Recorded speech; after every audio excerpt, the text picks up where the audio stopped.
Hola, what's up, everybody? Welcome back to the Reliable HVACR podcast here on YouTube. And if you're listening, it's available on all podcast platforms.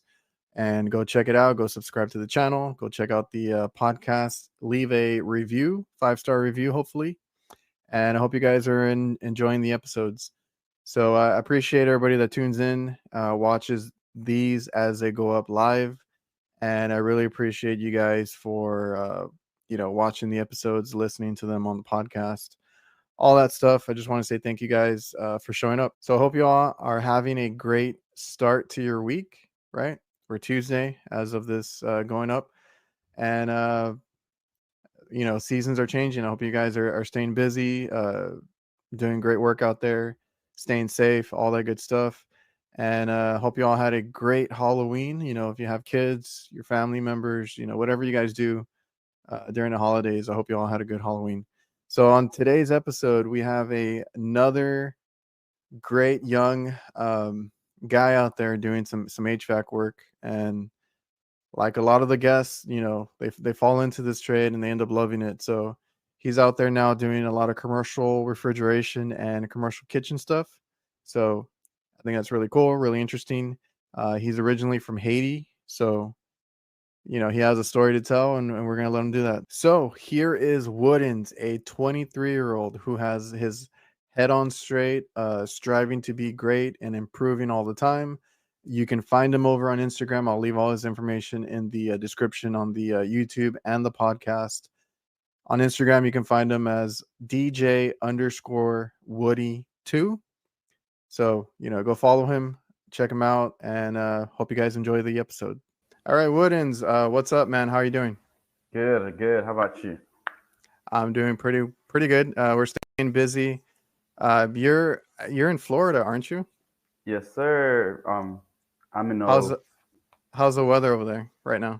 right now it's pretty chill. It's a chilly over there, but the weather is pretty good. I like it. So is it? You mean like it's cold, or is it? Because we had a cold front, and I was enjoying it, and then now it's like 90s again. Oh, right now, like this morning, it was 60. I think 61 degrees. So it was pretty chilly. Oh, But nice. but right now it's probably in the mid 70s to 80s outside. I'll say. Yeah, I think you all have like similar weather because we're so close to the coast and everything. Mhm. Because I'm in South Texas, Oh, nice. so I have to deal with we deal with the hurricane weather, all that kind of stuff. Are you by the coast or further up in Florida? Yeah, I'm in Central Florida. Oh, I'm, okay. I'm in Ocala. So do you deal with any hurricane season? I just moved over there I just moved from Palm Beach to Central Florida Oh, like 6 months ago. But okay. but when I was in Palm Beach, they had like mild hurricanes, but nothing too crucial. So Yeah, it's the same here. We get the warnings all the time, but it's never been too bad. And then mhm. it's just the weather. The weather gets kind of crazy, during that time, and then uh, just dealing with like hot, humid weather. I think you all deal with the same kind of stuff over there. Yeah, like most days it'd be hot, but it's just like Texas. But Texas is like mostly with dry heat.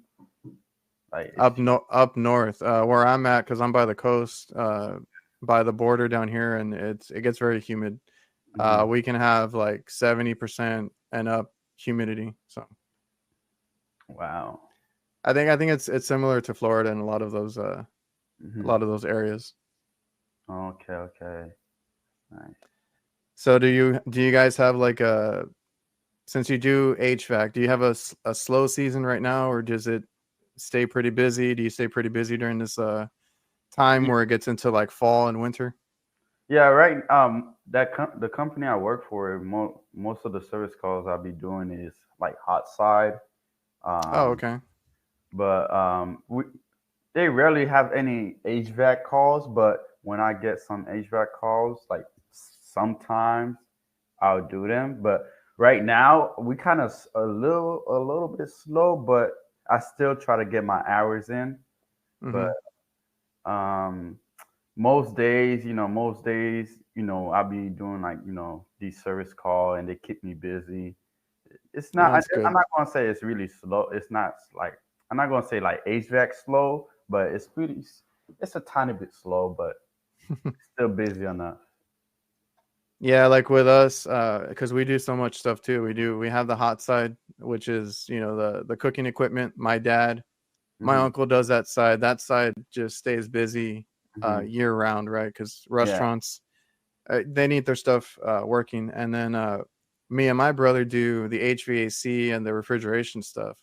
Oh. So right now, like it's AC season in Texas almost all year round, Hmm. except when we get these cold fronts or like late December, January when it's like cool and like rainy outside. Then we don't have that many AC calls, but Hmm. we do all the coolers, freezers, ice machines, all that stuff. Uh, that's what's keeping us busy right now. Is like I've been working on nothing but walk-ins and reaching freezers and stuff. So Hmm.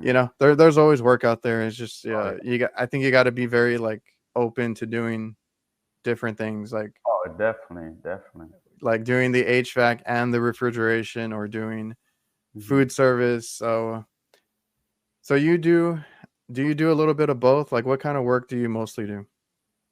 I do both. I do hot and cold. I'm a hot and cold service technician. Awesome. Um, but mostly I'll be doing a lot of hot.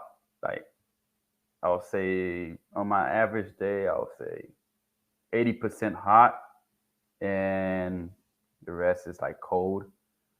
Um, but before I joined that company, I used to work for a resort, and I used to do a lot of cold, only cold. Oh, okay. Yeah.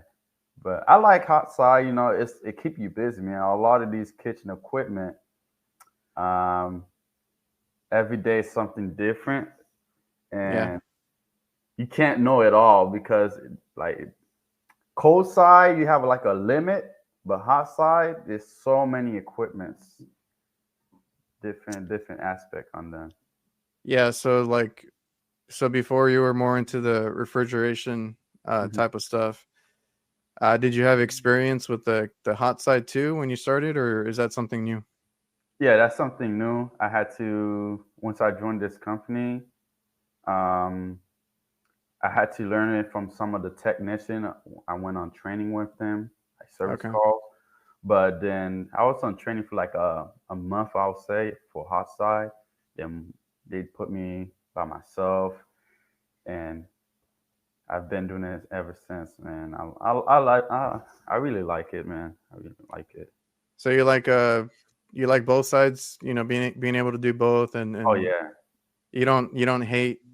I, Hmm. I didn't like doing the hot side stuff Yeah. because my dad does that, and that's what I started as like a helper and like kind of going and changing out little parts. So Mm-hmm. I'm familiar with the pilots, the burners, the Hmm. thermal piles, high limits, a lot of the little things that give out, and I used to fix some of that stuff, but I don't know, it just never really interested interested me too much until I saw refrigeration. So that's kind of what I liked to do, and that's what I love doing right now is a lot of the coolers and freezers. I love doing like ice machines and all that stuff. And sometimes I'll see something new Hmm. because you get all these restaurants that pop up. I was doing one that was it was rolling ice cream. So I don't know if you've seen those. I think they're kind of popular now or more common, but Hmm. it's just a sheet of it's like a tabletop that's like frosted up, and they pour like milk and all the cream and everything, Oh yeah, I've seen and those. then they scrape it and mix it, Mhm. and they'll mix in stuff. And I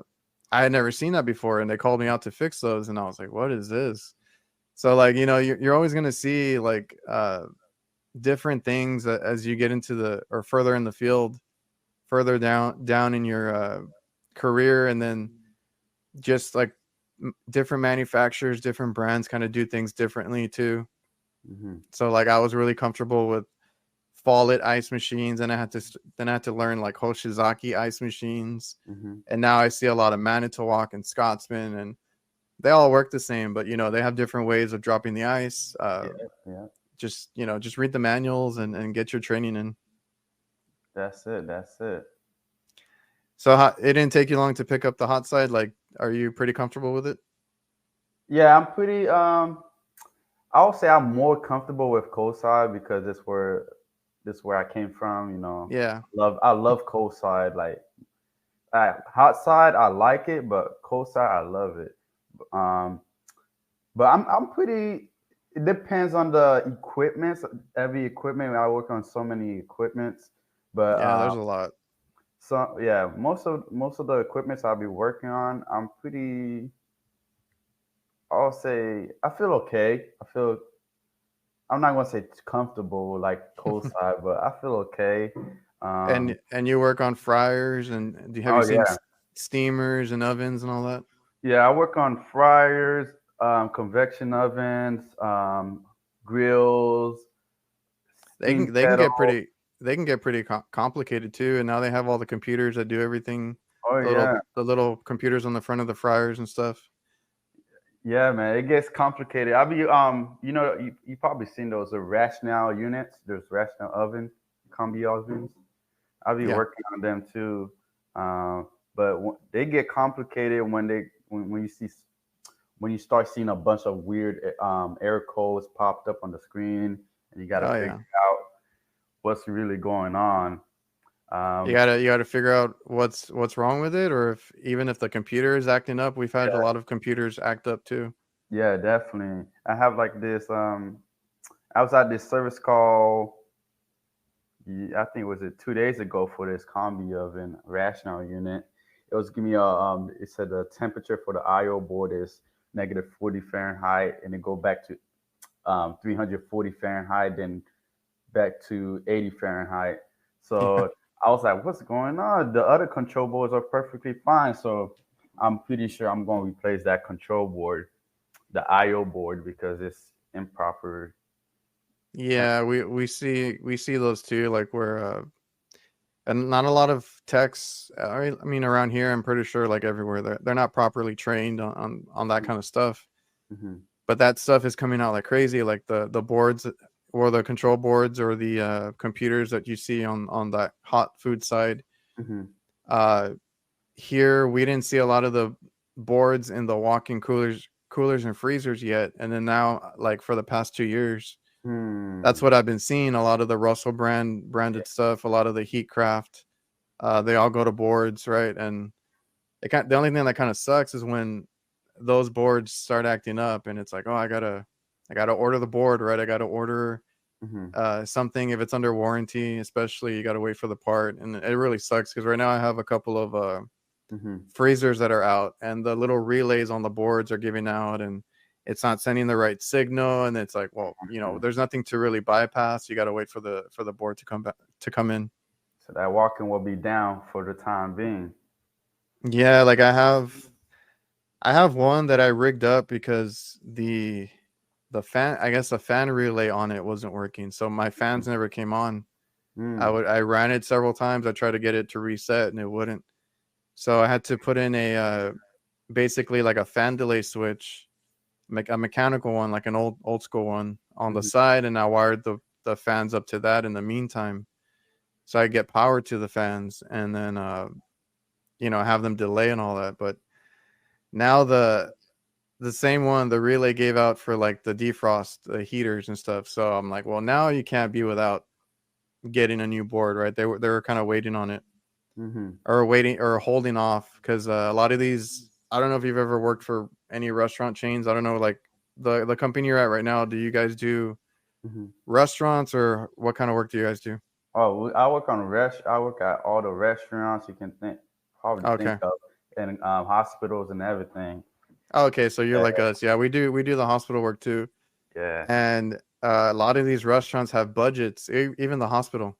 They'll have Mm-hmm. budgets. They'll have they don't want to go over that budget on the monthly basis. Sometimes some restaurants have like bonuses that they give their managers, right? If they don't go over a certain amount, all that stuff. I hate it, but it happens. And So that board is like, I don't know, it's like an $800 board for us, right? And then we got to mark it up, sell it back, and all that. So they didn't want to get it right away. So that's why I bypassed the fan, basically wired up the fans to work, Hmm. but it's a freezer and the defrost heater relay is not working anymore. So, and they were like, "Can we just water it down and this and that?" And I'm like, it's freezing in there. It's like 0 degrees, right? You Hmm. put water to that, even if it's hot, it's gonna start icing up. So Yeah. now they're gonna have a board that we got to order. So we'll get to that. It's crazy, man. So let me see. How long have you been in the trades? I've been in the trades for 2 years. 2 years. Yeah.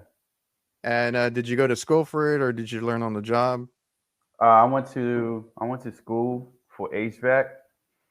Um, it was a 1 year program, but I finished in 10th month.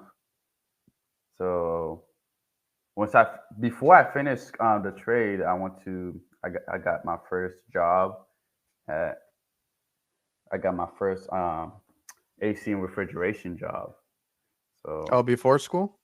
no, no, before I graduated. Oh, before you graduated. So were you going to school and working at the same time? No, no. So before I graduated trade school, like it was like was it 2 or 3 months Oh, prior okay. to graduation, I got a AC and refrigeration job. So you already had one lined up. Did you Uh huh. get that through the school? Like, did the school help you out, or were you just out there applying everywhere? Man, I was applying everywhere, man. I applied. I called like basically. I made some phone calls to like 10 different companies. Some of Okay. them said, "Oh, you got to come in and apply manually," and I said, "Okay." Um, but the job I got, the first job I got, I had to one of my friends. He told me about that place they hiring. Um, so they had a hiring event. So I went and I had a job interview with the chief engineer. So and he liked the way I was talking and how I act, and he gave me the job. Oh, that's awesome.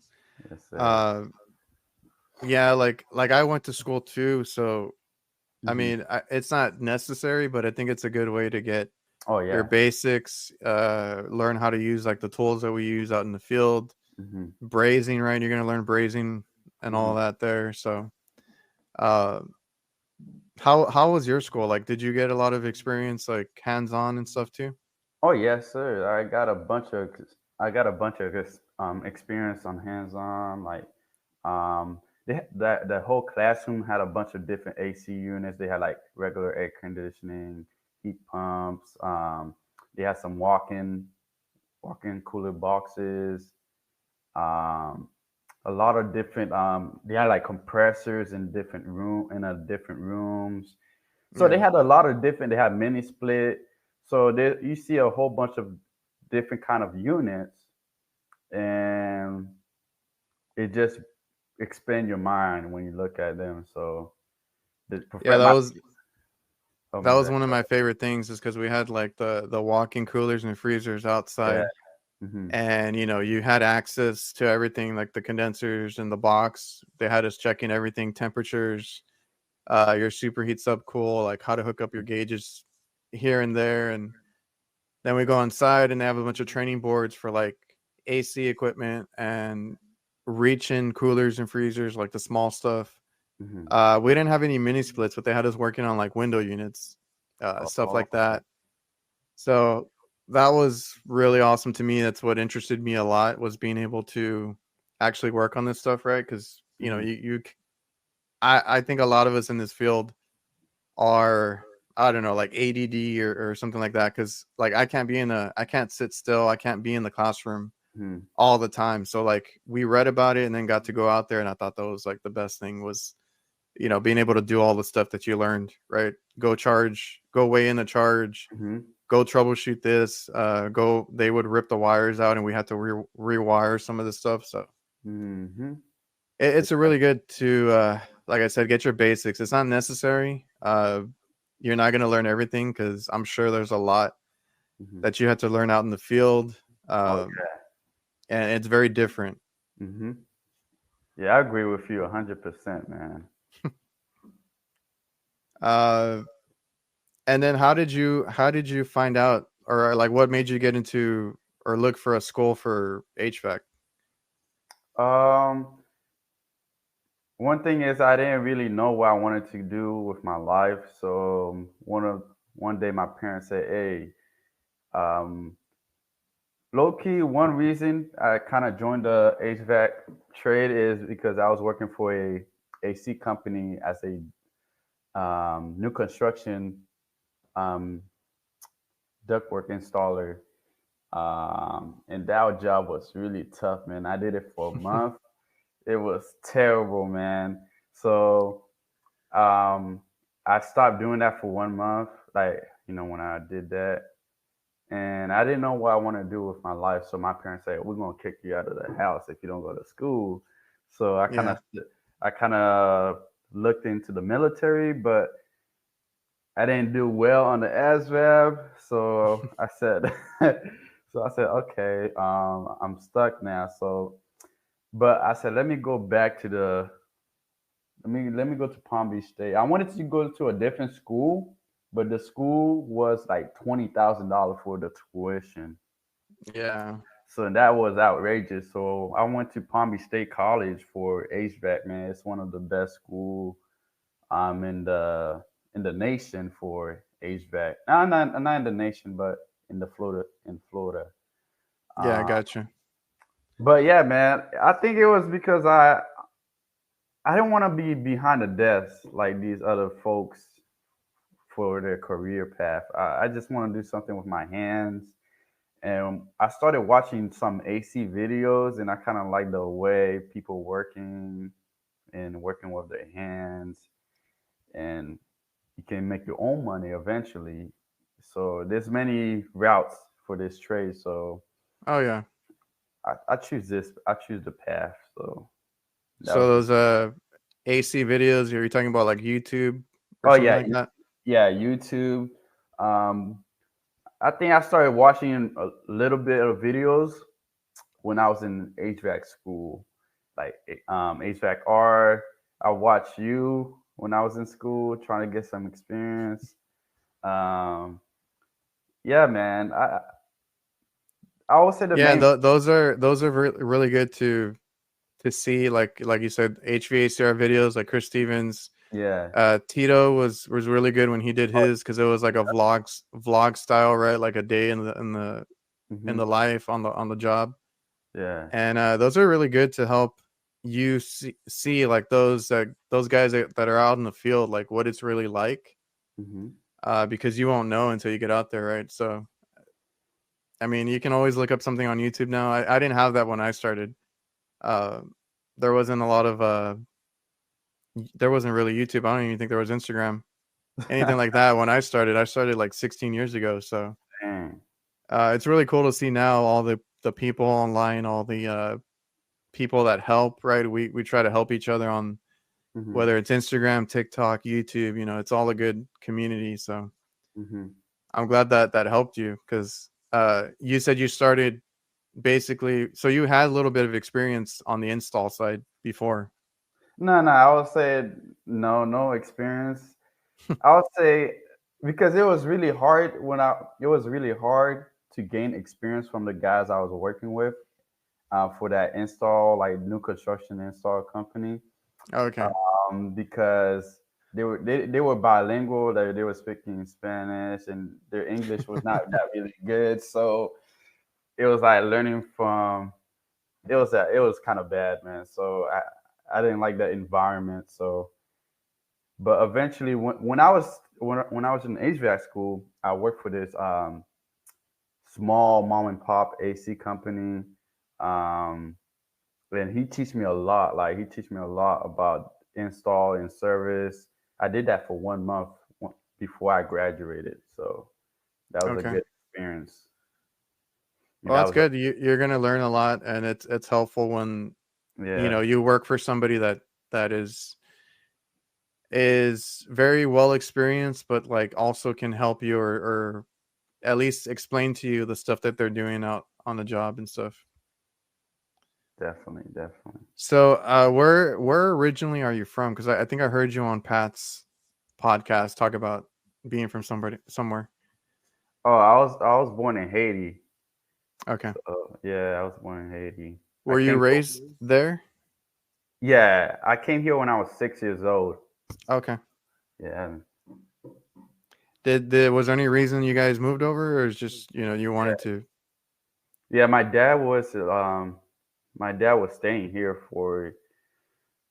He was the one that was living here, but me and my mom was in Haiti at that time. So we got our papers and decided to move to America because for a better life. So that was the Gotcha. best choice.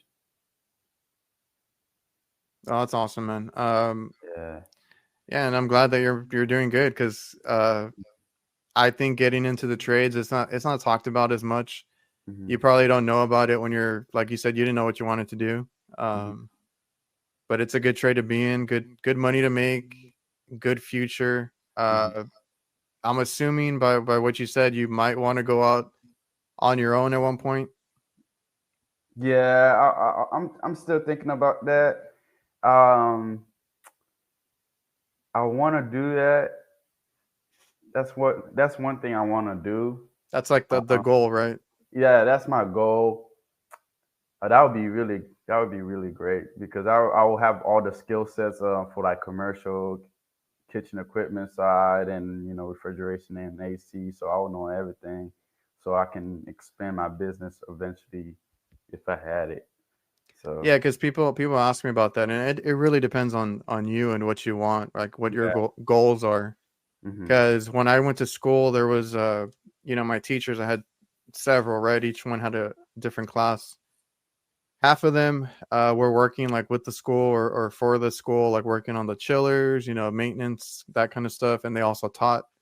Hmm. And the other half actually owned their own business, so I got to see both sides. Like there are people that are just really good at what they do, and they have a good job, good benefits, all that. Like that's fine if you want to work somewhere. I mean, there's nothing against that. And then there's some people that want to go out on their own Hmm. and set their own hours, set their own, you know, have it their own way.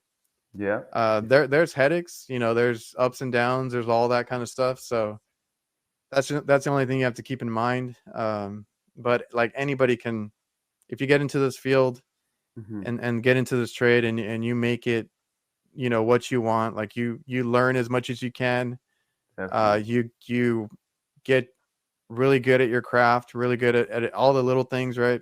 Hmm. There's no reason why you can't go out on your own and do your own thing. I always tell people, like, I mean, honestly, a lot of people start out just doing side jobs, right? You do side jobs, you do AC calls here and there, you build that up, and then you can make your own business. Some people just go for it. It's up to the person, but like you said earlier, there's many different avenues, right? Different ways you can go about it, um, and it's just a great trade. Oh yeah, definitely. So, what do you like more, the hot side, the cold side? I'll say the cold side. But the thing I like about the hot side, you don't be on the roof, you be in the kitchen. But the thing about the hot side, that sometimes you go to these restaurants, man. I don't want to say the name of these restaurants, but Yeah, they'll come after me. But some of them are very dirty, man, very dirty. yeah, like and they always want to offer you like free food and this and that. So like, some places I just won't, right? Like Yeah. I've seen the back, I don't want to. Some places I just get tired of the food, or sometimes you'll take it and it's like, oh, like I don't want, that again this week. But Hmm. yeah, like my with my friends and stuff, I'm like, don't ask me how the kitchen is because I'll tell you like every little detail, right? There's Hmm. there's they're dirty. Hospitals are really clean, I can tell you Yeah, that. definitely. There are some restaurants that take really good care of their kitchens, but It's a lot, man. They get dirty. Like I was gonna ask you about like the fryers and the hot side. Like, do you like where you work at the restaurants you go to? Do they maintain them well, or are they full of grease, all that Oh gunk man, in the back? it all depends on which restaurant. Like because I work in so many, So like some of some of them. them do clean them. Yeah, some of them clean them. Some of them have a bunch of grease where the thermostat is, and the burners side of the burners have grease buildup. Um, And then they call you that there's like a fire that blew up or something. We get those calls. We get those calls a lot, man. Like they'll call and they're like, "Oh, this caught on fire. Can you come out here?" so you said your dad do the hot side and your uncle? Yeah, my dad and my uncle. I did it like for the first year, Okay. You, but like we get those calls, and my dad's like, "Something else caught on fire," and he's like, "I already know it's because they don't clean these things." that's They insane. they get full of like grease and like Hmm. just stuff, nasty stuff on the back and stuff, and all that is Hmm. like a fire hazard. So, Yeah, yeah. and then like just not maintaining the equipment too, right? Just there's other things that can cause that, but we get a lot of those, or he gets a lot of those calls, like Those reactive something maintenance.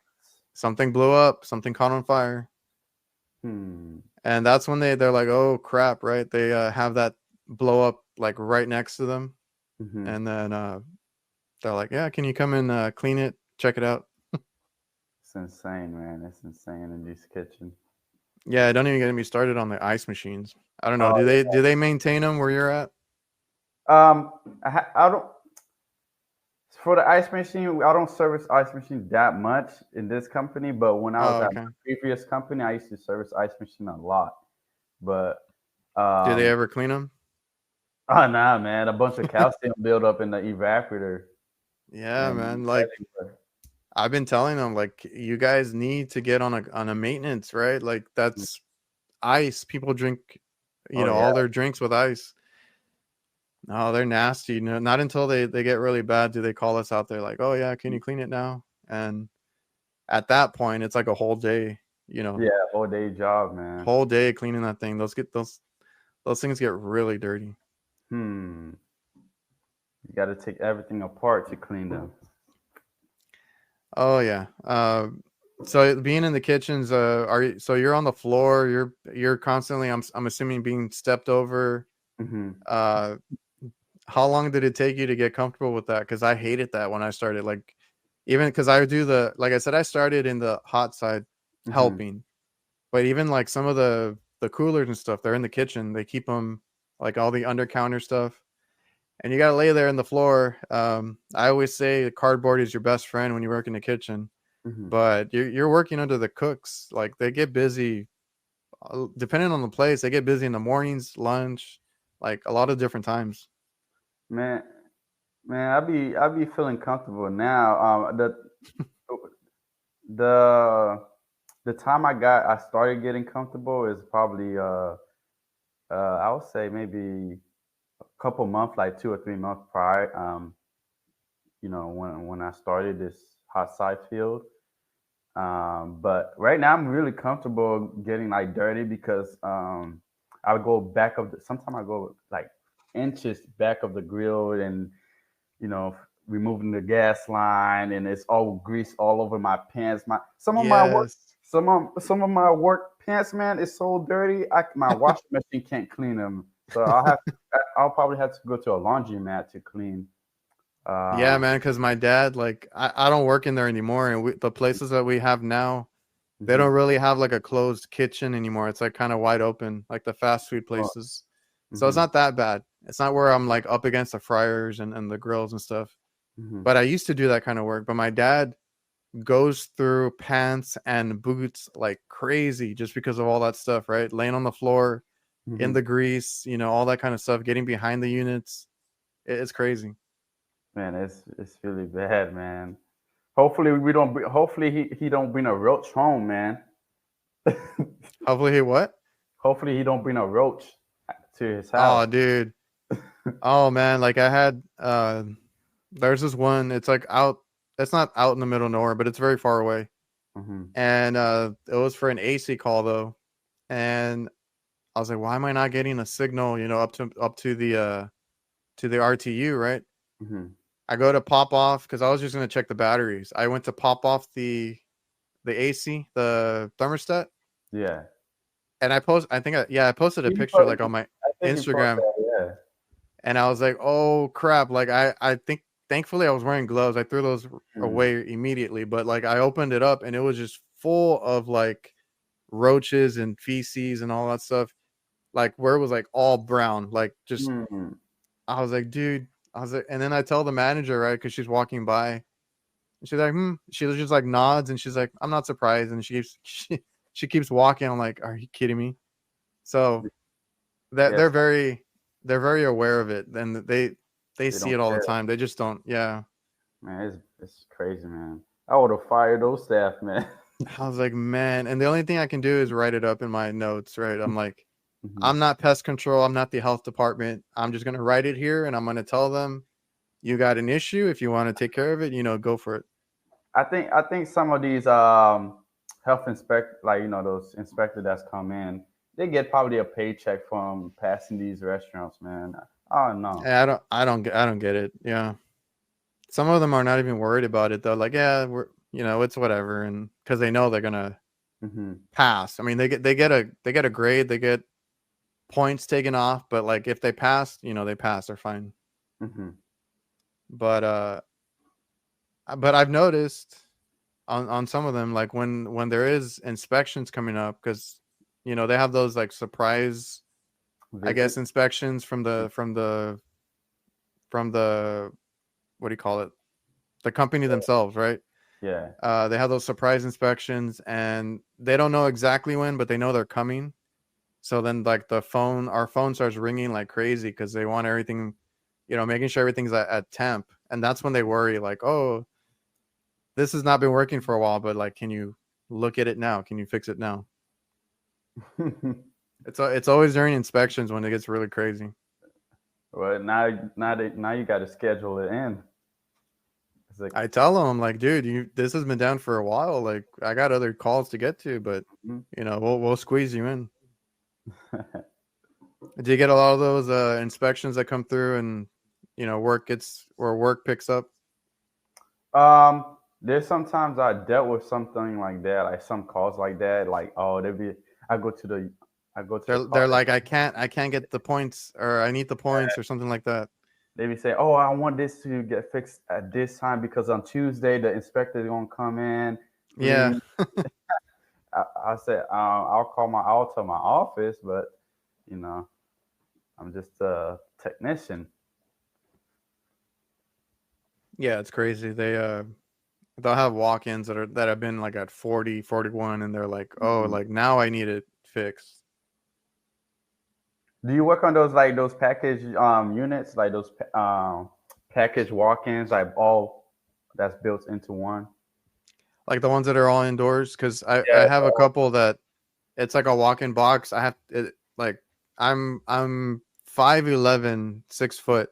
Hmm. So like they're tiny to me. And then they have the condenser like right on top of it. Yeah. And yeah, the evaporators like kind of like going into To the box. the ceiling, yeah. Yeah. uh those never like we do have them at the fast food chain that we've had for a long time. Hmm. Only like three or four of their locations have that, Hmm. I guess, because they needed an extra walk-in box and they decided to put it inside, but they never work. The places that I see them at, they have a lot of flour in the Hmm. air because we deal a lot of fried chicken and pizza places. Okay. I don't know if you've had any of those, but like the flour gets into everything Oh yeah, to the evaporator and everything. because even at the pizza places, Hmm. they basically work on a prep cooler, right? That's where they build the pizza, Hmm. and they have all their condiments and everything, and then of course the condenser's like right there at the bottom. So a lot of these calls that I get is just because of flour from being in the air or them dropping it, like it gets sucked up into the condenser, and I have to deep clean them a lot. And then the ones that have those walk-in boxes, those tiny ones, those I don't know what you call it, like Self, self-contained. I don't yeah. know. Uh, they're usually next to where they make the fried chicken Hmm. or prep it. So then those get the condensers get filled up with a whole bunch of flour as well, and I don't know. They never work. They don't even. I don't even think they have us fixing them anymore. They just. I think they're tired of putting money into them. Uh, they break down a lot. When I go to those calls for those kind of units, man, it's always in a very tight Yeah, ceiling. that too. I hate it because Hey, lucky it's I'm it's skinny. it's on a it's usually they usually have them to where they barely fit in the building, right? Yeah. And then to take the cover off, or even to take the top of the evaporator, because the evaporator sticks out a little bit, Mm-hmm. and you got to take off the lid. I got to take off ceiling tiles and stuff to even get on top of it, It's and it crazy. just becomes a whole thing. And then the condenser is up against the wall too, Oh or at least yeah. that's the ones I've seen. Like there's only a few inches, so that thing's not breathing right either. So Hmm. just tons of issues. The more And technologies, the more problem, man. yeah, and then I had the ones that I had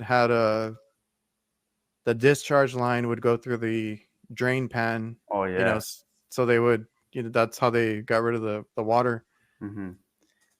So for anybody listening, that's where you have your hot gas evaporating the water, which is the drain from the evaporator coil, and more times than not, those things leak just because they start corroding, Mm-hmm. they get rusty and all that. So I've had to fix a bunch of those, even on the under counter coolers that they have, Mm-hmm. and freezers too. They have that kind of setup too, to where it drains outside, and there's the little spiral discharge line in there, and then like it corrodes, and I got to replace it. Man, I had a service call for that. For those remote those package walk. I forgot the self-contained units, man. Yeah, The drain that thing got a discharge line going for the condensate pan. That pan was full with water, and I think they installed the walk-in box perfectly, so water just getting inside it's seeping to the gap where the silicone is. It's just yeah, a mess, man. Because when the water overflow, it just go inside of the box. It's crazy. It's crazy. yeah. We see things like that, Hmm. and yeah, man. What, like those little self-contained ones? I don't even think they have them working anymore. I think they gave up on them. And then we have a lot of other ones that, like, I don't know how it works, because there's one, and I guess they build the restaurant, because a lot of them here are old buildings, Hmm. and they start out with like maybe one walk-in, because there's always one that looks like it was built when the building was built, and Hmm. then the other ones always look like they're attached because they're not even part of the building. They stick out of the building, right? Yeah. So there's like the wall, and then they build the walk-in attached to it, and then they just put the condenser on the roof of that little walk-in, but they're outside. But the door is like inside the building, like to get in and all that. So we've had those to where they're not.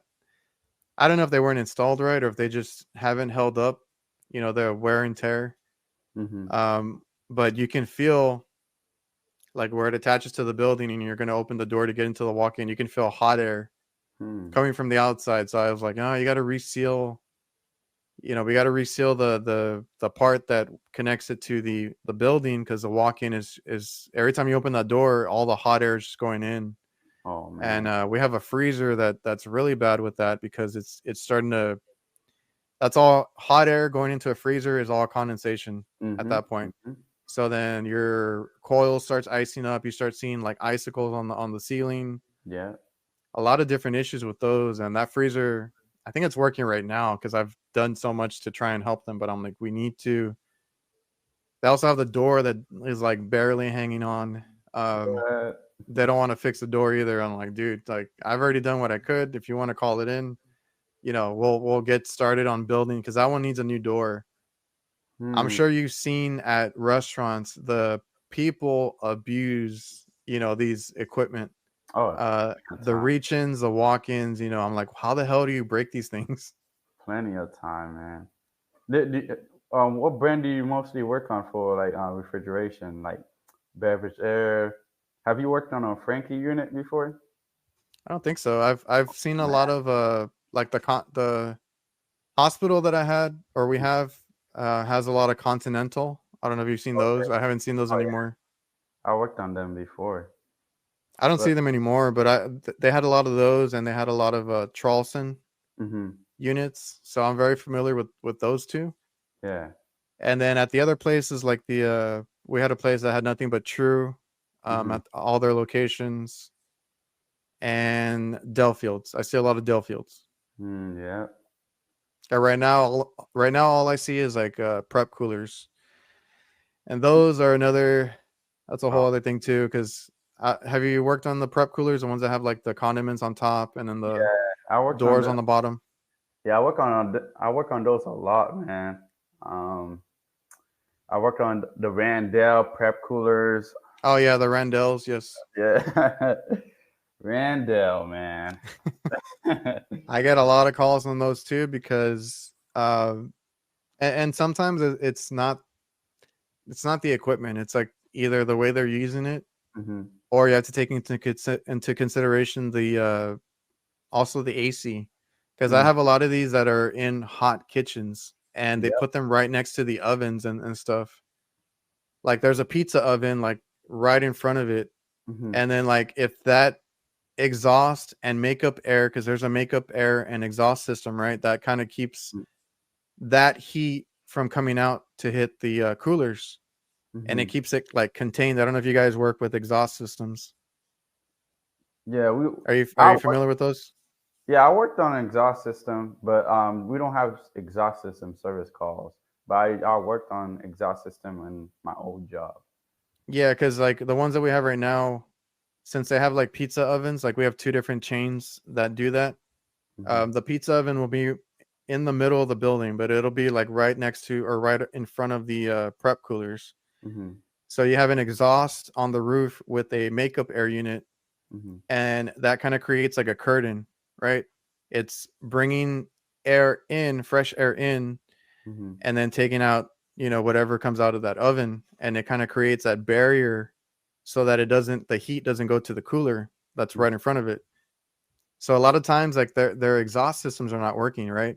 And if hmm the exhaust is not working, all that, I mean, you're going to get smoke and stuff like that in the building, but like all that heat just starts coming out. And then we've had a lot of those prep coolers where they call us and I'm like, it's not your prep cooler, it's working fine, right? hmm There's only so much you can do to it. I'm like, but your kitchen feels like really hot. Like I need to check your exhaust or I need to check your AC, because if the AC above the cooler is not working either, that thing it's gonna get like really hot. hmm And also like they're not supposed to leave the doors open at the top where they have the condiments. Yeah. They got to close those every now and then. hmm And they don't understand. So sometimes you got to explain to the customer how their equipment works as well. Definitely. Man, I went to a service call for this Charleston. I think it was a Charleston freezer. I think no, it was a cooler. Um, they said that they called many other companies. They could not fix the unit, and I told them the unit itself was at temp. It goes to temp, but Yeah. the problem is I use a thermal imaging camera. I bought one, and I Oh, bought those are one. awesome. Those are amazing, man. So I used it, and I'm getting a lot of heat because that unit is close to a pizza oven and close Yeah. to a grill, and that thing is getting so much heat. Once they open the door, Mm-hmm. the temp goes up to like 40 something degrees because all that heat is just getting inside of the box. And they call the issue they have is the it takes once they open the door, the box temp goes crazy. That's their main issue. I told them because your unit is close to your pizza oven and the grill. That's why this is happening. There's nothing wrong with the unit. I checked the temp probes. They're Yeah. all good. Um, Man, I called Charleston Tech Support because there was a warranty call, and I told them Mm. that, and they agreed with me because your location always matter where you put these units. If you put it Yeah. in Like, hot, it's bad. yeah. Like there was a few, like I said, that I Mm-hmm. feel like they're way too close to the pizza oven. So then I'll take either like a infrared uh, thermometer, Thermal. or like a thermal imager. I have a few of those now too, Mm-hmm. and I'll show them like, look, I'm not even pointing it at the oven. I'm just getting all the space in between. I'm like, it is like really hot. Mm-hmm. That condenser is gonna pick up all that heat, and it's just not gonna cool. Like if Mm-hmm. your condenser is, it's supposed to be rejecting heat. If it's also picking up heat or it can't reject anything, It's putting stress. uh, it's stress. There's all that heat has to go somewhere. It goes back into the unit. Mm-hmm. That evaporator's not going to get as cold as it should. A lot of things. So like with us, that's the way I guess they're designed. It's just that we have to make sure that their AC is working Mm-hmm. and their makeup air exhaust system is working, because we've had a lot of those calls and they're always really stubborn. Like, no, it's not working. It was, it's a cooler, but no, there's other things that go into it. And then, like I said, like them leaving the doors open on top, Mm-hmm. because they think like the ones I work on, like the Rendell ones, Yeah. that top part where they keep like vegetables or Mm-hmm. condiments or whatever it is. There There's we no go. fan. There's no fan in there. Mm-hmm. It's just a frosted wall, The cold right? will. It's just static cooling, right? It's like an ice chest. Mm-hmm. So of course, if you leave it open and it's a warm kitchen, all the food basically is going to get warm because there's warm air going on top of it. So I always tell them, like, if you're not using it, please close it. And I've gone so far now as to go grab the manual or look up the manual and be like, here, it says exactly here Mm-hmm. in the manual, right? A lot of them will say like what the ambient should be, and it should never be like over 80 or 85. Mm-hmm. So you got to check, the kitchen. Is it, a lot of times I go in there, it's like 95 degrees in the kitchen. Oh, I'm like, yeah. it's Be not going to hot. work. Yeah, I'm like, it's not going to work. If you want me to check the AC or whatever else it is, I'll do that. But there's nothing, I'm not going to mess with the cooler. It's too hot in here. And then Mm. the other thing is, it does say like on those Rendells, how often that they can leave it open. It says in there, like, of course, only to leave it open like if you're busy and making your pizzas and stuff, but any other time, close Mm. it, keep it shut. Definitely. And it, and Without it just goes back to, read the manual. man, without the any AC in the kitchen, man, none of the kitchen equipment gonna work, man. You need the AC and ventilation. That's it. If you have those two things, your equipment should work pretty good. Yeah, So you have to keep an open mind when you go to like these real tight kitchens, or mhm, like where you have a lot of cooking equipment right next to your coolers and stuff. yeah.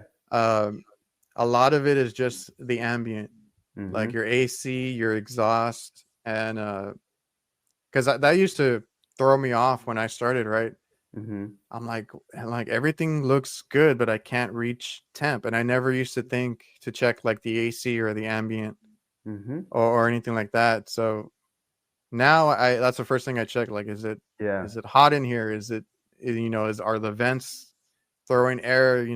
All that stuff is But very important in a tight kitchen, because we used to have like the IHOPs and the Denny's and stuff mhm. like that, where like it's a real narrow kitchen, and you have nothing but open grills and griddles and fryers right next to the cooler, right next to the Mhm. freezer, a prep cooler in the corner that's sandwiched in between, some other cooking equipment. So It's, yeah, that's a whole different animal. Like being a kitchen tech. I think you have yeah, to be a certain kind of guy, like, to get in there in the kitchen and get to work. definitely. Definitely. Every I, day, man. I've had so many people that see what I do, and they're like, I don't want to do that. That's not for me. Man. So how many hours you work a day? Uh, a day, I work. It's different for me. I work. I start in the office, right? I have to do paperwork. I have to do emails and all this other stuff.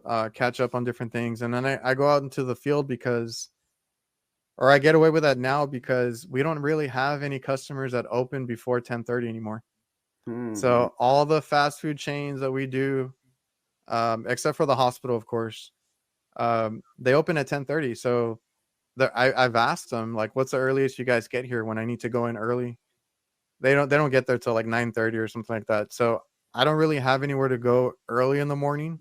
Mhm. But that's just us. That's one of the benefits of like us running a business is we can be picky. We can do this and that. How we want to do it. And I just got really used to it. So like lately, I start my day in the office. I go out as soon as I know that they're going to open or when somebody's there because I hate waiting. Yeah, me too.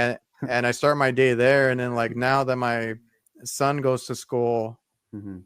I go and pick him up. So I take a little break between 2 and 3 to go pick him up, take him home, all that, and then I go right back to work if I need to.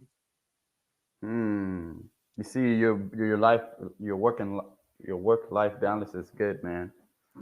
That's So that's a thing that I tell people because like of course when you start you're just trying to get in there, trying to get your hours, trying to get mm, your checks in order and all that, but like later on, especially if you do your own thing, you can kind of balance it. You mm, can make it you can make your schedule the way you want to, and there's different ways to go about it cuz like some people all they think about is money, which is fine, right? If you want to work 7 days out of the week, all the overtime in the world and make money that way, that's fine. That's great. I mean, I'm not rich or mm, anything like that, mhm. but I value my family time. That's also Good. worth a lot to me. So Mhm. I go pick up my kid from school. Um, if we got something to do on the weekends, I'm not working that weekend, or I'll try to have. I do go on call every other weekend, but you know I try to have the time that I need. If my kid has an event at school, anything like that, I can basically go to anything I need to. And that's just the way we work. So I might not be the richest or putting in all the overtime hours like other guys, but like I have a pretty good balance of it now, like work and family. That's the thing. You can make all the money you want, but you can't get your time back, man. No, and that's what I'm trying to like I said, there are guys that think about the money, right? Yeah. And that's fine. If like when I was younger, I was working a lot more, right? I didn't have a family, I didn't have kids Mhm. or anything like that when I started, so I didn't mind. I was working late. We were going like on these long out of town calls where I was there for like basically the whole day, getting home real Mhm. late and stuff like that. Mhm. Now I think about it a little bit more, right? I want to be home for dinner. I want to be here on the weekends when the kids want to do something. So Mhm. that's a different kind of like a Mindset. a different kind of wealthy, right? You Mhm. can be wealthy with money, or you can be wealthy with your time and your family. Mhm. And that's just what I preach because I'm the kind of guy like I love working, but I need my time to myself and with my family too. Definitely, definitely. Yeah, I be though it's I be working like 50, 60, 70 hours a week, man. I be my when I I don't get work that I don't work that much. when I get home, man, my body is like right now, like my body is like a sponge, a hard sponge, man. So sometimes, like on the weekends when I'm off, I like to stay home, But I need to start going out more, like start doing some adventure things because time will fly by, and I don't want to get that. I don't want to miss those fun times I could have. But I just keep my time a little bit valuable to myself. But when I'm with my family, sometimes I go down south to see my parents. But Yeah, that's awesome. You just when you get into the trades, like mhm, don't let it take over mhm, you, right? You need to set your own path, your own hours. And like I said, there's nothing wrong with that. When you start, like when I started, I wanted to work a whole lot. I wanted to learn as much as I could, mhm, in the beginning of my career, just so it could pay off later on in my career. mhm, And I've had those long weeks, those long days when I started, and I learned a lot from those to where like now I'm a little more efficient, right? I get things done a little bit quicker. I have everything I need on my van. mhm, I try to keep it stocked all the time because I'm always like, I want to get in and out. Mm-hmm. To me, like, I get so upset with some of the guys that we got because, they might need to go to the supply house to get a part. I'm like, why don't you have that on your van? Like, I get so upset. It's just because I don't like to waste time. I feel like my time is worth, a lot, right? Mm-hmm. So the way I work now is I try to be more efficient. I try to be in and out. Mm-hmm. Um, I don't rush, but like, like I said, I have everything I need. So like if I need a part, I have all the valves that I need, all the motors I need on my van, and I'm not gonna waste time because I used to do that a lot. Like, oh, I got to go to the supply house, got to get this part, got to get that part. Like I didn't know what I needed, and that's I think that's why my day goes by quicker too. It's just like I have everything. I don't need to go to the supply house or call and see if they have a part or order a part or anything like that. Like I try to be efficient. I try to be in and out, and that also makes my day go by a lot quicker. I can get a lot done before I have to go pick up my kid. Oh, that's the like me. I try to keep my van. There's days like in a week when in the midweek your van's gonna be a little bit out of range, but I try to keep my van clean, man, because I met some techs, man. Oh man, I almost had a heart attack when I see their van, man. But I keep my van pretty decent situated, and like I try to be like you, like try to have my parts, like because I need like those common parts because like Yeah, you'll see what you need the most, and it's yeah, always good to get those and like keep them in stock. because that just gonna make you will fix the equipment the first time, and that will improve your because I work for a company, so that we have like there's like a stat sheet, and that will increase your first time fix Oh rate. yeah, yeah, yeah. So that's good for me because I like to have the most part I can have, and the customer will feel like they need you, and they will need And you for a long time. that's what it's all about too. Like I like you need to be efficient for your job, right? Yeah. Work your way up, get that raise and everything. But like Mhm. people forget about the customer side of it, right? Mhm. The customer service, making Yeah. the customer happy. The that's a real priority there because Hmm. they're the ones that are going to keep calling you or they'll call somebody else, right? Yeah. So when you have that part on your van, they are like super happy about it. Like, oh, you're gonna get it, you're gonna Hmm. fix it right now, awesome. Hmm. And yeah, I'm like, yeah, I'll get it up in an hour and a half hour, whatever it is. Like, let me just run out to my van, get the part that I need, and we'll get you going. Hmm. Man, yesterday I had this job, man. It was like this drip tray was kind of disconnected and was leaking when the unit is on cleaning mode. So I was like, man, I need a clear hose, but I don't want to go to Home Depot. I look in my van for like 5 minutes, and I found like a piece of rubber boot, a little rubber, like I think it's a size 3/8 or 3/4 like that. And Hmm. I find it, and I cut it and I spliced it. No, I cut it and I put it in, and I fixed the issue. I was like, man, no trash, all these trash, like what we call that? There's a saying that they say, I forgot to say, I forgot a What like piece the of, one man's garbage is another man's treasure. yeah, yeah, yeah. That's it right there, man. Yeah, I don't like to throw things away either because like if I cut up something or whatever, or if we have like leftover pieces or maybe something slightly used, I'll throw it in a bag or a bucket and I'll keep it for later. Like you never know when you need that stuff. Never know. You never know, man. So yeah, I've had that where like some of that stuff comes in handy and it saves you one day, right? You never know Oh, when you need it, but it'll save you one day. yep, yep. Especially And on a Friday, man. on a Friday, on a weekend, I always try to think about that kind of stuff. Like, what if I'm there on the weekend? What if I'm there Mhm, after hours? Like how can we get this thing going, right? So mhm, I always have like extras and spares, and I don't throw away a lot of stuff if I think it'll be helpful later on. And then we mhm, do a lot of stuff out of town, so we work 2 hours each way. And if there's not a supply house close by, like it really helps to have that stuff on your van. hmm. So how long you been? How long you For how long you been running your own company for? Well, You said. our company's been around for 16 years because my dad started it. Oh. So basically, he was like a higher up manager at his old job, Mhm. and he wanted to do his own thing. Mhm. And the thing is, like when you start your own business, you're working somewhere, or you're doing side jobs or whatever it is that you do, before you decide, you're gonna build relationships, right? So like once my dad started his new business, a lot of people heard about it, like customers, and they're like, "Well, I want you. I didn't really care what company it was. I wanted you."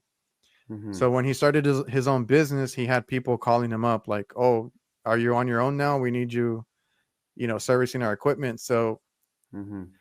that's another important part. Like the whole customer thing, like I said earlier, Building is with. very important. That's a priority, right?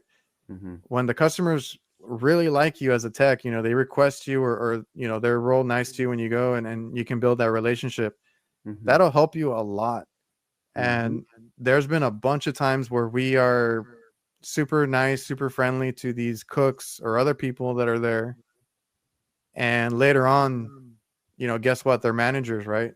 Yep. They're Yep. supervisors. There's something, they get promoted to something, or they move, and Mm. they're like, "Hey, I'm over here now. Can you come, like, look at this equipment?" They remember you from when you were working at wherever they were at. Mhm. So the customer part of it, and that took me a while to realize like how important it is to build the relationships, at least be nice, courteous, talk to them a bit, and make sure that they're happy, right? Because you never know, you might get a call from them later on, and they'll give you more work. That's it, man. You never know how it go. You never know. And then like my dad, even when my dad started the business, this was like '07. So Mhm. I had just graduated high school. I took a year off. I had taken a year off, Mhm. and then I was like, okay, time to go to college. I don't know what I want to do, but I took a year off. I didn't want to take like any more time off. So I was going to go for electrical engineering, Mm. only because that was like the closest thing. Cause I was like, I like taking things apart. I like building things. I love electronics. I fixed them. I did all that stuff. So I was like, I guess, right. This is the closest think thing I can think of that I can major in and go to college. Uh, so I did that, and then I would help my dad, but with like the behind the scenes stuff, like doing the logos, helping him make business cards, helping him advertise, a lot of things at the house. Mhm. And then I didn't know what I wanted to do. Both of my parents kind of like were thinking like maybe you should just get into the trades as well. And they knew how I was. I was not going to be behind a desk. I was not going to sit still. I get bored. I've always been bored like super easy, and I need to be like challenged. And that's one of the things I love about The this trade, trade. the Mhm. HVAC trade, or the food service industry is the same. You're always seeing something different, you're always getting challenged. So they kind of knew that. I went to go help my dad in the field, was still a little bit bored, and then we kind of or he needed a refrigeration guy because he only knows the hot side. So like if he's out there and then like they ask him about a cooler or a freezer or an AC system, then they got to call somebody else, right? And Mm. then that company might do hot side, and there's competition, right?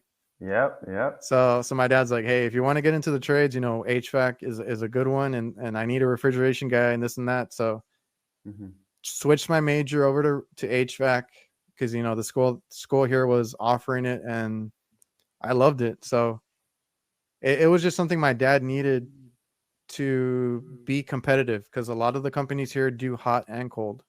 So Mhm. that's how I got into that. Oh, nice, man. One of the best decision out here, man. And that's a good thing, like with you, like if you know how to do both, if you can do a little bit of everything Mhm. and just continue to get better at it, Mhm. that's super valuable, right? That's going to be a lot of value at whatever company you're at. Yep. Or if you ever need to find a job at some point, or if you ever want to start on your own, like you need to build up those skills, because like being able to do everything is very helpful. We have a guy that does everything, Mm-hmm. and that guy is super valuable to us. You know, we can send him out to anything, a cooler, freezer, Mm-hmm. fryer, whatever it may be. Mm-hmm. It's best to do it all, man. Yeah, and I saw that you're practicing too, so you're constantly trying to uh get better at what you do. I think you were brazing aluminum or something, or Yeah, soldering aluminum. yeah. I was using solder well products. Um, I was like kind of bored. It was a Sunday afternoon, man. I was trying to watch the Dolphin game because I'm a Dolphin fan, Yeah.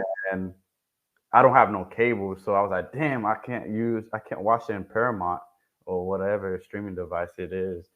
So I said, like, man, I'm bored. Let me go outside. I go to my truck, and I said, let me practice on my copper to aluminum because these new products they coming out is mostly aluminum or copper to aluminum. That's a lot. Yeah. So I need to practice on that because if I don't, when I go to a job like that, let's say if I have a leak, I don't want to start practicing on a job because time is money. So I said, okay, let me go to the truck. I grabbed some copper and grabbed some aluminum. I bought this. I went to United Hmm. I think almost a year ago, and they had the solder weld, prevent, solder weld little Like a um, kit. a kit. Yeah, and I got it, and so I grabbed it in my van, and I just start practicing, seeing how it flow, and it went well, man. So it was kind of fun. Yeah, I So think I did that. I did that one time with the mhm. aluminum to copper, Yeah. and it's very hard because the ones I've only seen like a handful of leaks on those, but Mm, it's always a crack. That's what sucks. Like it's a crack, and you got to like fill it in and all mhm, that. But I had to learn it on the job, on the spot, because I had never seen it before. And I mhm, was like, okay, let me go buy something for it and try and fix it. And it worked for a while, but they needed a new coil anyway. And I had another one that I kind of want to practice now too, because there was one that I had a hard time with, and they weren't gonna pay. So like there was a whole issue with them. I haven't been back over there, but that was it aluminum to copper. it was, yes, it was a copper, the copper line going into the condenser coil. It was on a Linux AC unit. Mhm, But the issue is, I think I had a leak on the copper, or somewhere in that connection, and then I mhm, had a crack on the tubing on the aluminum too. So like on the header, on the inlet of the condenser. mhm, So I had to, and I figured out how to do it, but like I said, we didn't end up finishing the repair. I think they ended up buying a new unit from somebody, or something like that. But mm, I had to fix the crack on the aluminum side, mhm. and then I also had to re-solder the copper to aluminum. Oh So man. the issue I had is like trying to heat it up or do one without messing up the other one, because you're heating everything up. So somebody had told me, and I didn't get to, like I said, I didn't get to do it because Mhm, they were looking for prices from somebody else. But like that hot block stuff, hot mhm, block, or wet rag, whatever putty you want to use, you can put it in between, do one repair, and then do the other repair, and they won't like mess with each other. mhm. Because I had that issue where I was trying to use two different uh, soldering rods, right? Because there's Yeah. one for the copper and there's one for the aluminum repairs. Mhm, And I was like, how the hell am I going to do this? And then somebody told me that. I'm like, oh, okay, that makes sense. So like mhm. now I kind of want to practice a little more on aluminum too.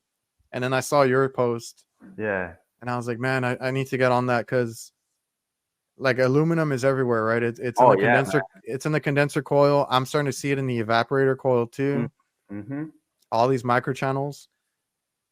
We had another one, but it was out of town, and there was another company that gave them all this stuff that they needed, new compressors and all this other things. And then like I get out there, and it looks, because it's a train rooftop unit, Hmm. and it has a hail guards, right? So the hail guards just snap into place. You kind of push in the levers and take it out. Mhm. I don't know if you have the Hell Guards. Oh, I Um, I seen them on. I seen okay, them on so some. like what it looked like to me is somebody took them off, and I guess like one side slipped or something, and then like across the coil there's a huge scratch. Ah man. So then I was like, okay, let me investigate that, right? Hmm. We pressure tested it, and like two of the lines are leaking on Hmm. on that macro channel. And I really wanted to try and fix it, but I never got approval. Hmm. But like I've seen people, like I think you cut it out or you pinch it, and Yeah. then you solder over it and you kind of close it off. But it's everywhere, and those things, you it's aluminum. You puncture it, it's gonna leak out. So The, the thing I did when I was doing that practice, when I put the copper to aluminum together, because I had to switch it and stuff like that. So I put yeah, them together, and I heat up the. I use a mop gas, and I use the solder well copper to aluminum stick. I heat up the copper because the copper it take more heat to yeah, melt. So I heat up the copper, and the heat would transfer to the aluminum. So when I did that, I just put the stick. After a few seconds, I put the stick across the copper to the aluminum joint. Man, that thing swim like butter. Man, that thing float like butter, man. It went down smooth, and you saw it, man. It was pretty good because yeah. if you heat up the aluminum, you're gonna melt it right away because that thing will it's fragile. So I heat up the copper and the heat transfer to the aluminum. So Yeah, I've done a couple of the like, but it was just aluminum. I didn't have to worry about the copper, where like mhm. it cracked, and that's I'm always afraid like of melting it. But I haven't had that happen yet. So I need Mm. to practice though. Yeah, I want what I want to do. I want to buy some.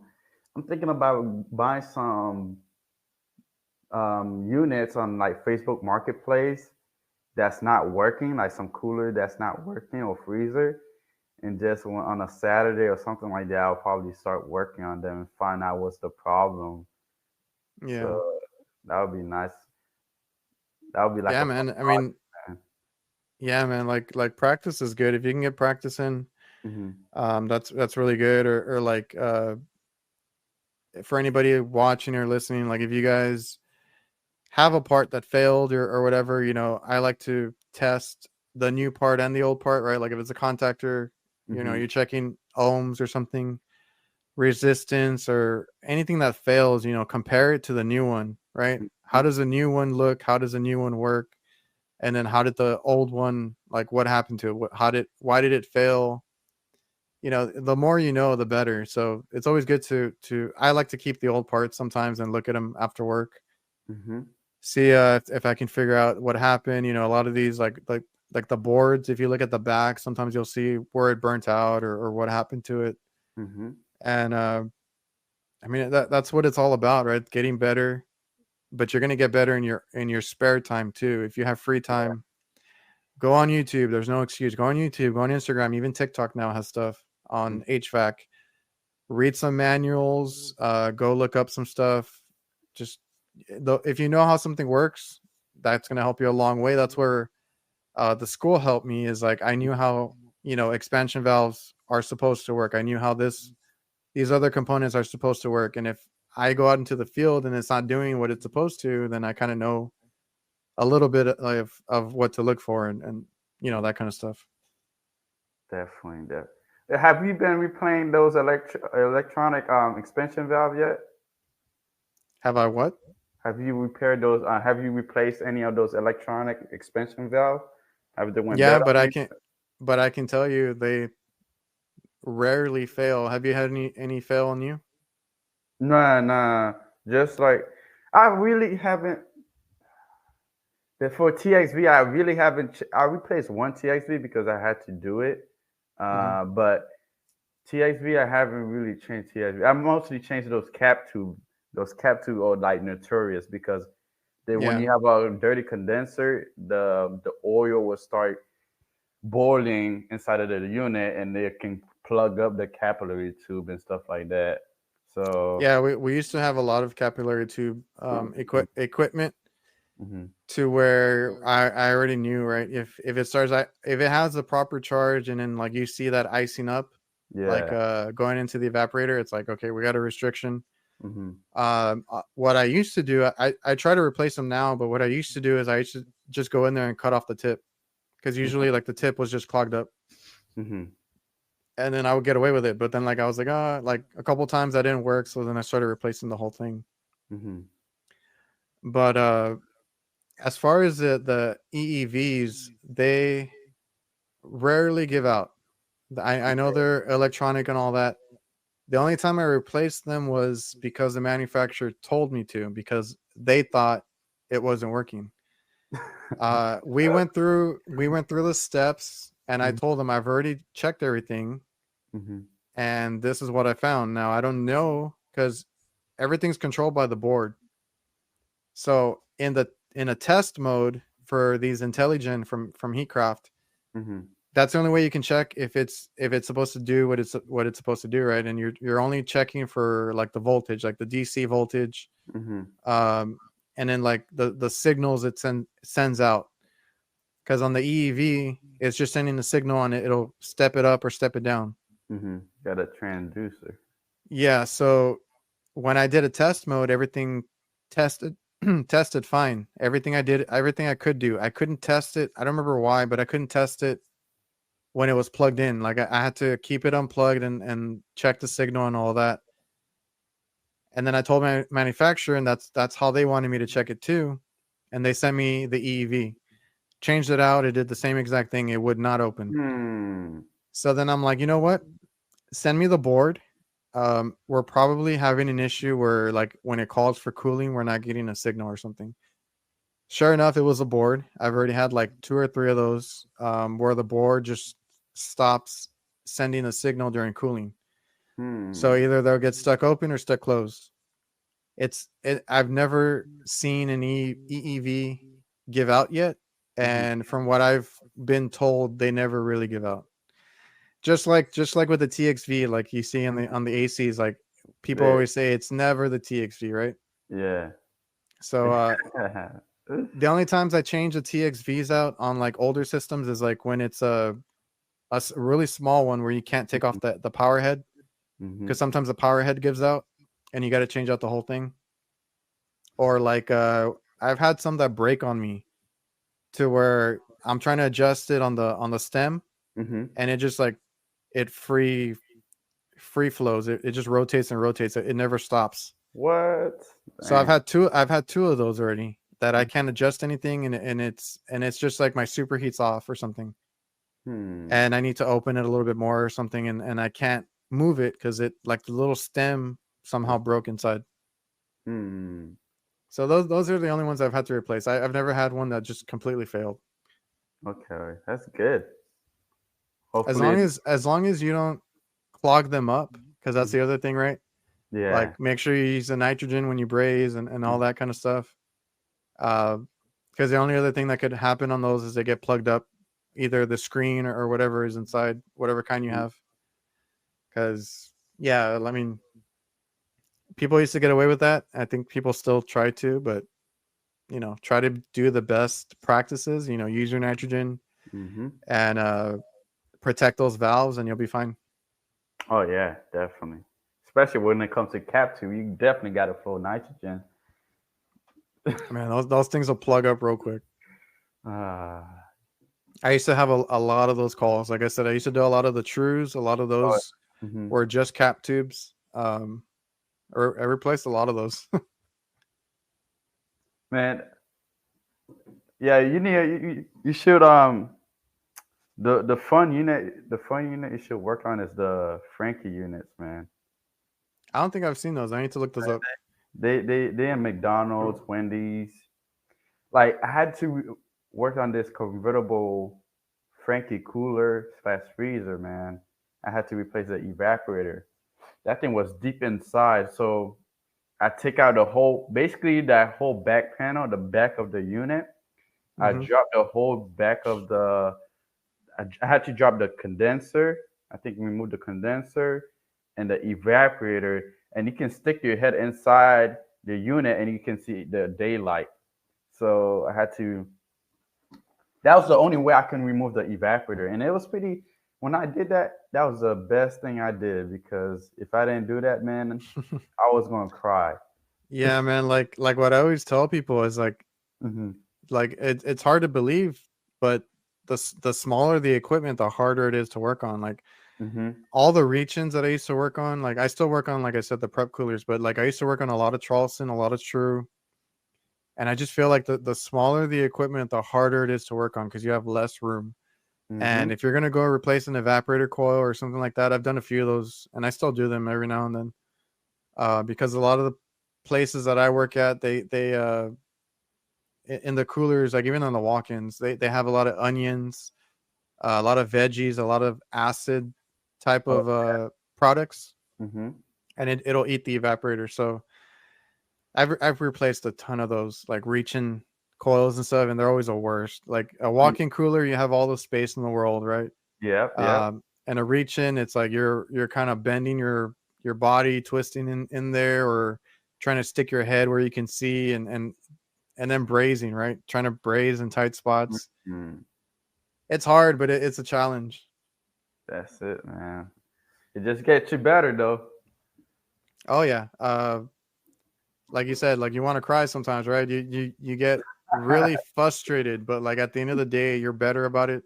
Hmm. And now I do think I'm a little bit quicker, or I make things easier, right? You learn later or from that Hmm. to take it apart. Sometimes it's easier to take more of it apart and Hmm. then do the work that you need to do and then put it all back together, instead of like you said, if you wouldn't have taken out that other coil or that condenser, Hmm. how much harder would it have been to do it, without moving that first? You got to think about that. Yep, yep. The good thing they said they sent the manufacturer. It was a warranty call. They sent me a manual because I had to call them. I said, I said, how I'm gonna get in there because the only thing that can probably fit inside of that spot, even the oxyacetylene tip can't fit inside there. So because it's so crowded with that evaporator. So I said, they sent me the manual. I look at it. I was like, dang, okay, I gotta remove all those screws and I can remove it apart. And I did that, man. That was good, bro. That was easy. Yeah, yeah, the manuals, all the breakdowns. It's always good to look at that stuff. Oh yeah. I did call a manufacturer one time on those the prep coolers. It wasn't the Randell ones. I can't remember the name of it off the top of my head, but it was essentially the same thing. It was a prep cooler, right? Hmm. And you remember how we were talking about the top part is just what they call the rail. It's just Yeah, the cold rail. yeah, the cold rail. Hmm. It's basically like an ice chest, right? You don't see the Yeah. evaporator. You don't have fans. Hmm. On Hmm. one of those, where I've had a couple now, those evaporators leak that are in the wall. So at that point, now I just condemn him. I'm like, there's no way to fix it. You can buy a new one, and usually they do. Because I called manufacturer one time on that, and I'm like, I have a leak in the wall. Like, what the hell do I do, right? Hmm. And then they started laughing, and they're like, well, if you really want to fix it, you're gonna have to cut out go from the back, cut out the wall, right?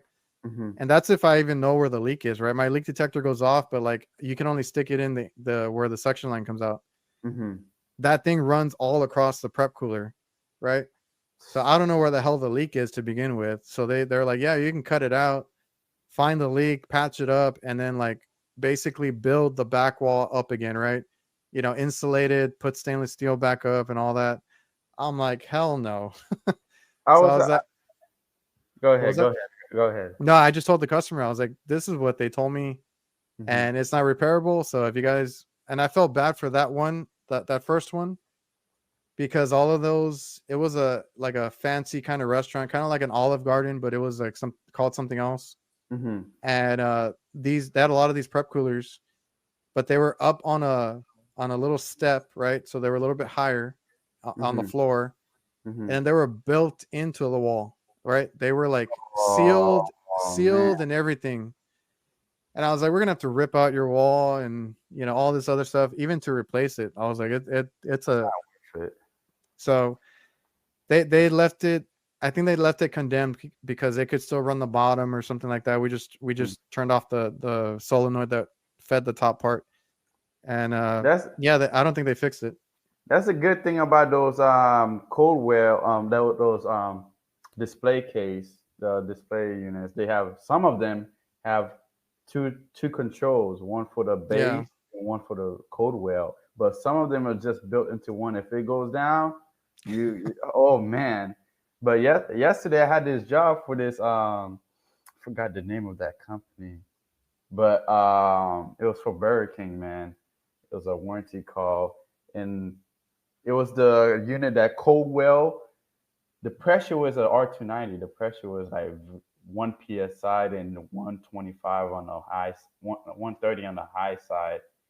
So, and the compressor starting components are good, but the compressor itself was not. It started and it was pulling 12 amps, so I had to put a 3-in-1, Oh, uh, okay. and it ran the compressor. So I had to do a nitrogen test, and I didn't find no leaks. But I said okay. But the good thing is my pressure was equalized before I turned on the unit.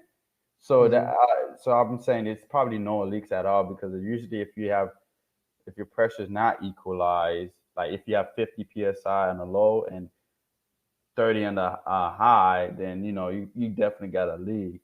So, but I just checked for a leak. I didn't find no leak. But if I had a leak in the evaporator, man, it would be in the cold where I had to remove the whole thing. Thank God they put the cap tube. The unit have a restriction, so the cap tube comes from the filter dryer all the way to Hmm. that suction line. But the suction line doesn't go all the way inside the unit, so I can access that cap tube. I was about to cry, man. I was about to say, "Dang, I gotta." It's a warranty call. You gotta do what they tell you to do. Yeah. It was gonna be a shit show, man. Yeah. Sometimes those little the small equipment is a challenging one. Oh yeah, man. I But had to let. like the Randels, I don't know if you're seeing the new ones or the old ones, because like the ones I've seen, they run off one compressor, which I didn't like, Oh, and we would have issues where like with different things because it's trying to run two evaporators. mm-hmm. The new ones that I've seen that they've started buying have like three compressors, and each section has its own compressor. Damn. How big is the unit? It's the same. It's just slightly bigger. Mm-hmm. Uh, they just kind of jam all the compressors in that spot. And But how many? Only one condenser though, right? I think it's One. two or three condensers. I don't know if they're Oh, stacked or something because I see one big one and then I see one off to the side. And then mm, like I don't know if those I think those two are separate. They're just like on top of each other. But I I was like, see. well, that's nice, right? If one gives out, you just have to worry about that Mm-hmm. one circuit.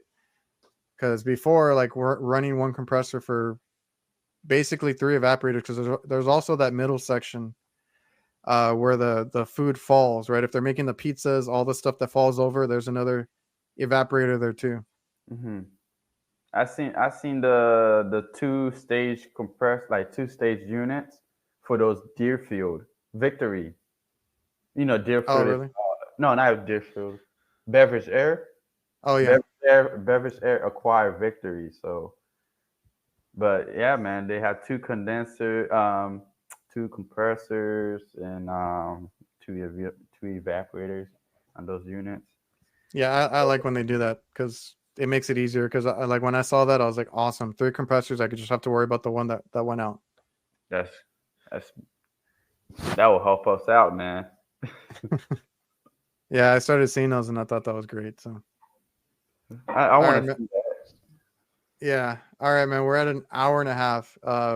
Is there anything you want to say before we get off? Any advice to other guys or anything like that?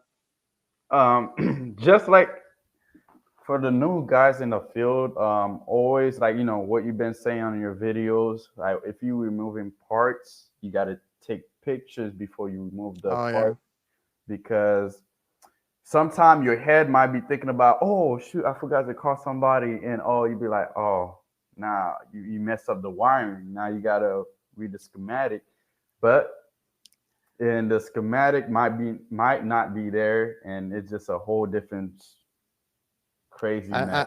So, I cannot tell you how many times I've gotten pissed at one of our guys because they rip wires out hmm and they're like, well, I don't know how to put it back together. Can you do it? I'm like, oh, fuck, now I gotta trace every single wire, and sometimes they're not color coded. I mean, hmm that's the other thing too.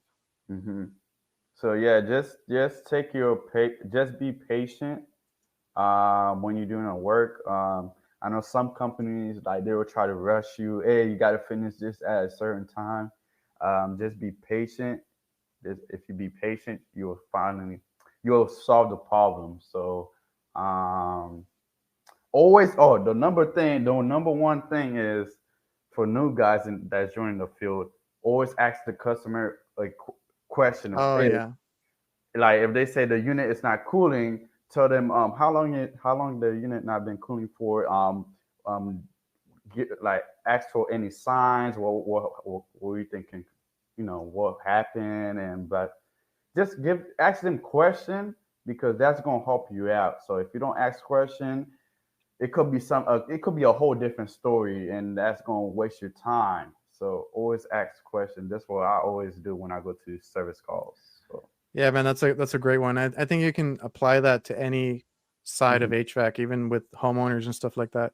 But Yeah. like being in the kitchens, that's one of the important things is talking to like the people that actually use the equipment, right? The cooks, hmm anybody in the back.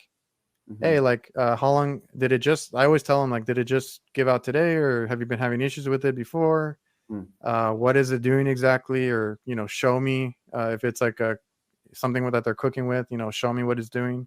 hmm So that's a good one because not a lot of people get that. Sometimes it's like the hmm customer can tell you a lot about Oh what yeah, happened to it. definitely, definitely. They don't want that operating the unit. And the last thing is, or don't be afraid to call tech support, because so I think I would say, Even if they don't help you too much, because sometimes they don't help me. yeah, definitely. but Oh, but that they will help you check certain things, and then like maybe sometimes just talking to somebody helps you.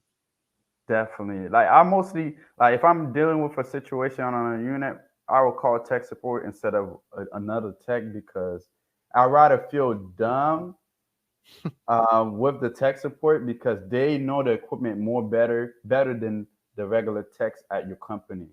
So Yeah. especially the guys in your company don't have time to they don't always have the time to be on the phone with you, because they're trying to solve their own issue with their own unit. So try to call or tech support. Yeah, or just like they can't help. They're not maybe good at talking you through the problem over the phone, right? Like Yeah. I'm kind of like that too, where I can tell them what to look for, but then I'm like, oh, I need to see it. Like I need to be there, right? hmm Whereas like tech support, that's what they do all day, Yep. Yep. and they have the manual or the breakdown right in front of them. hmm Because I've called them before just to ask them like, I can't get to this side, but can you tell me what's in the unit? Like I'll ask them like how many valves does it have or how many this or that, and they can tell me that, hmm and then I have a better idea like when I go to or when I need to disassemble it, because some of these are extremely hard to get to, being in the kitchens and stuff, and I'm like, okay, now I know what to look for or this and that, so it definitely helps. Yeah, yeah. Those are the keys to be a better tech. Like if you don't do those, your life is gonna be miserable in this field.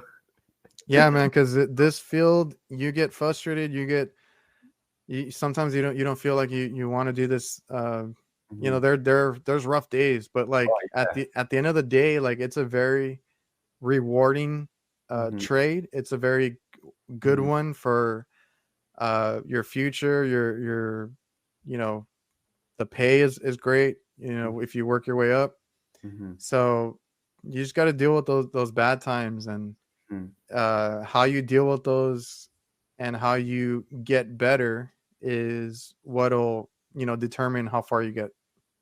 Yep, that's it. That's it. Yeah, All man. right. All right, man. Well, I appreciate you being on the show. Mhm. Everybody that is listening and watching, I will have his information in the description. You're on Instagram. I don't know if you're on any other platform, but I'll leave that Mhm. in the description where they can find you. And thanks for coming on. I appreciate it, man. Thank you, Adrian. All right, man. All right, guys. Everybody watching, listening. See you guys.